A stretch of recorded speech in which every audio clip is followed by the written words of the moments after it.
ऐसा क्या देख लिया था बिहार के लोगों ने कि गांधी पर इतना बड़ा भरोसा था उनको? कल बताए थे हम आपको।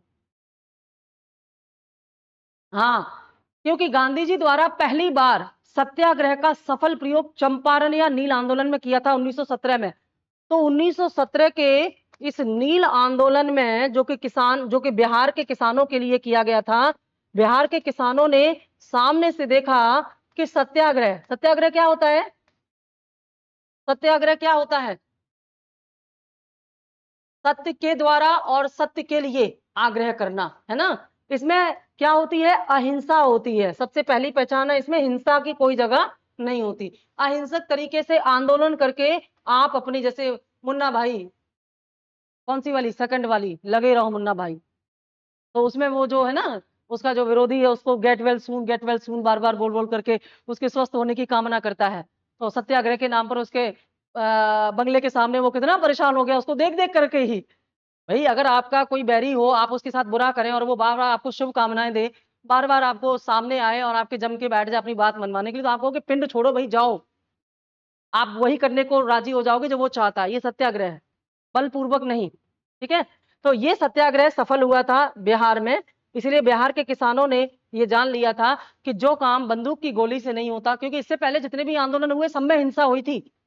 गांधी जी से पहले जितने भी आंदोलन हुए भारत में, जनजाति हुए चाहे किसान आंदोलन, सब में हिंसा हुई और इसमें एक आध बंदा नहीं मारा गया, मतलब एक कोई नहीं मारा गया और बात भी मनवा ली गई। इसलिए बिहार के लोगों को भरोसा था कि अंग्रेजों की, गांधी जी को पता है कि अंग्रेजों को हराने का तरीका क्या है। सबसे बड़ी बात है कि गांधी जी को तरीका मिल गया, ट्रिक मिल गई जिसको, कि ये अंग्रेजों की हराने का तरीका है।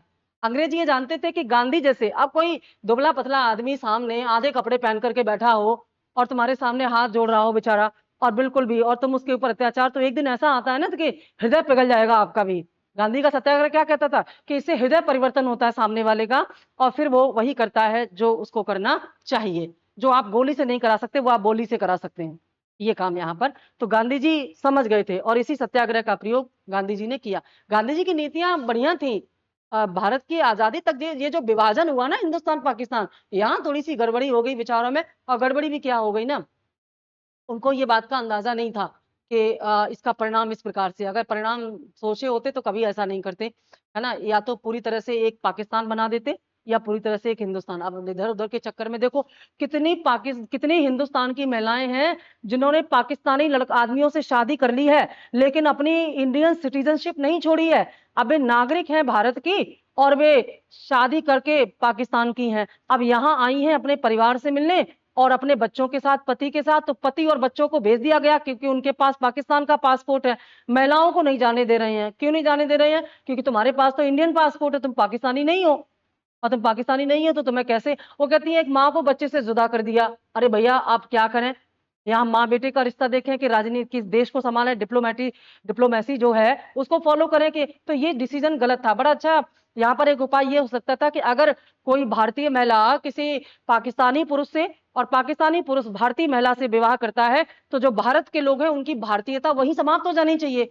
तुरंत उनकी जो इंडियन सिटीजनशिप है वो खत्म हो जानी चाहिए, क्योंकि पाकिस्तान के साथ संबंध हमारे इतने अच्छे कभी नहीं रहे कि शुरू से ही हम लिबरल रहते। तो ये थोड़ी सी चूक हो गई सरकार से, ये कानून होना चाहिए था तो अभी ये समस्या नहीं आती।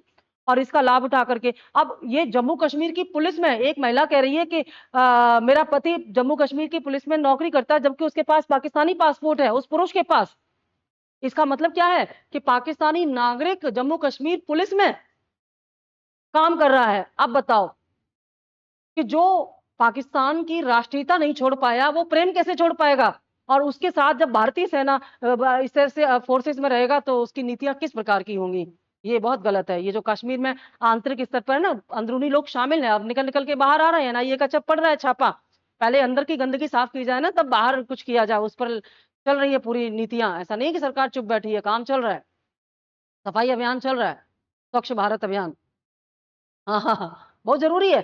क्योंकि बाहरी दुश्मन तो दिखाई देते, बॉर्डर के उस पार जो अंदरूनी है वो दिखाई नहीं देते। तो ये बिना लोकल सपोर्ट के इतनी बड़ी घटनाएं थोड़ी हो जाती हैं। अब निकल के आ रहे हैं प्रूफ बाहर। तो अंग्रेजों को हराने का तरीका इनको पता था। फिलहाल